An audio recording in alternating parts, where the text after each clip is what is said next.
Hello to all. Welcome to my channel. If you've been around for a while, welcome back. In this video, I am drawing or working on an art piece that, I did back in May. But I'm recreating or drawing in my style a drawing that was sent to me by Drawing with Waffles. I had designed a character for her and sent it to her a couple years ago, and she drew it in a video and then sent it back to me, or sent the one that she drew to me. And so in this video I am recreating it because it's been a while since I've drawn the character and I really felt like it. Because the footage is old, I won't probably have too much to say about the drawing, but I've got some other topics I'd like to touch on. Requests from a subscriber. So I think we will get into that. Character design. Yeah, this one's a tough one. I have created so many characters, so many OCs in the past, or over the past few years as an artist, and also writer. I like to write stories, so. And I have definitely realized that there is a good and a not so good way of designing a character. And I've learned this through reading books that other people have written and through what I myself have written and stuff. So yeah, I guess the first thing we will touch on here is character flaws. I cannot stress enough how important character flaws are, because I have read books where it seemed to me that the author just wanted a perfect character, and what happened was you ended up with unintentional character flaws which don't add to or help the story in any way. And if you do not give your character flaws, intentional ones that will help along with the story, maybe create conflict or something, you're going to end up with unintentional character flaws. And the biggest unintentional character flaw that I tend to see when in quote unquote perfect characters is like a pick-me sort of character. Now, not literally a pick-me, but just a not like the other characters or not like the other people kind of character. Yeah, it can be hard to read, and the conflict that it does create is not, it's not for the story. It doesn't do anything, doesn't really move things forward, and it makes for an annoying character. I've created characters before in the past that were perfect in a way, and I didn't want to give them character flaws because I created these characters. I wanted them to be perfect. I wanted them to be likable. Then I realized that a perfect character isn't always likable.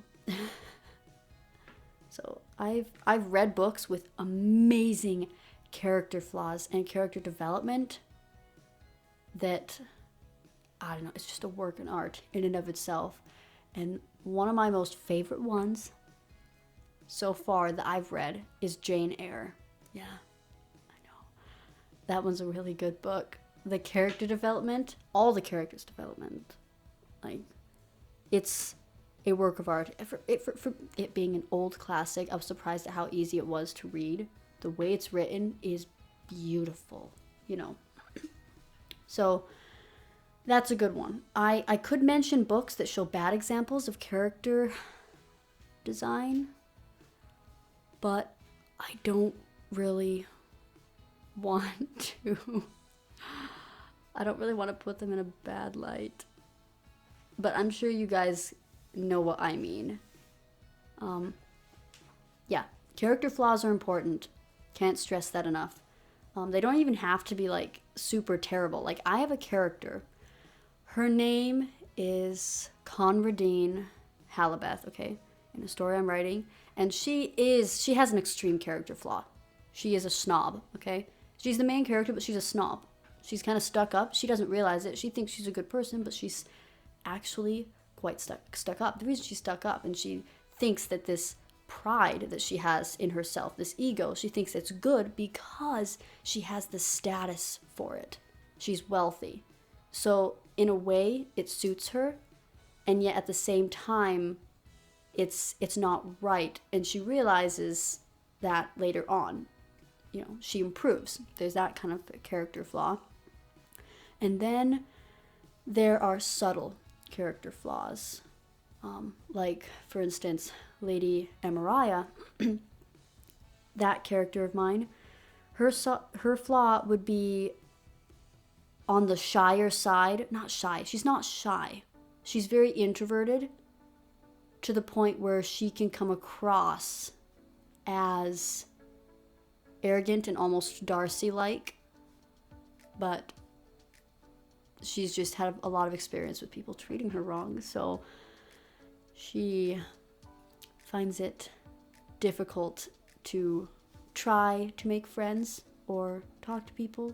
She likes to keep to herself and stuff.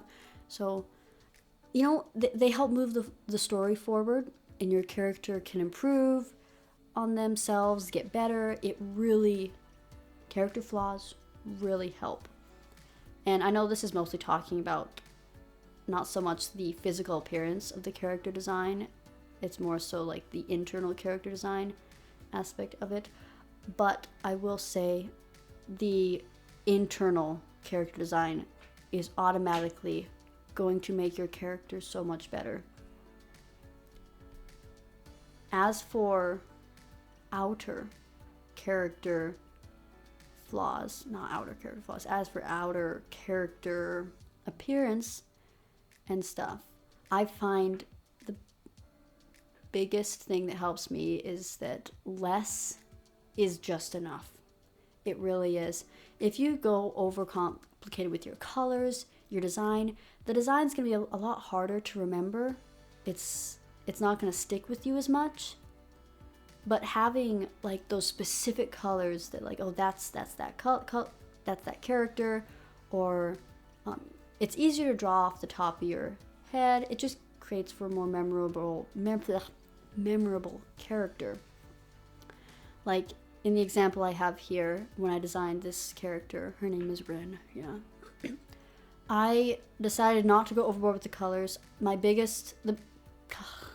The color that stands out the most here really is purple, and the reason it stands out so well and it looks so great is because I didn't put in like a bright green, or a bright blue with it, or a bright pink with it. And you know, designs, those can work with those designs and all, but simplicity really makes for, I feel like, a better character design, unless your character is a very complicated character. I don't know. There are places for complicated designs, but I've found that being more simple is more memorable, and it definitely is enough. And then you can build off of it also. Like, they don't have to have the same outfit forever. You can add to their wardrobe. Everybody loves multiple outfits. So, all right, I think that's all I have for today. The time really sped by. But I hope you enjoyed what I have, and I want to thank you all so much for watching. And I hope to see you all in my next video. See you, actually. I can't see you guys. That's kind of interesting to say. Okay, yeah, well, till next time. Thank you all so much for watching. Bye.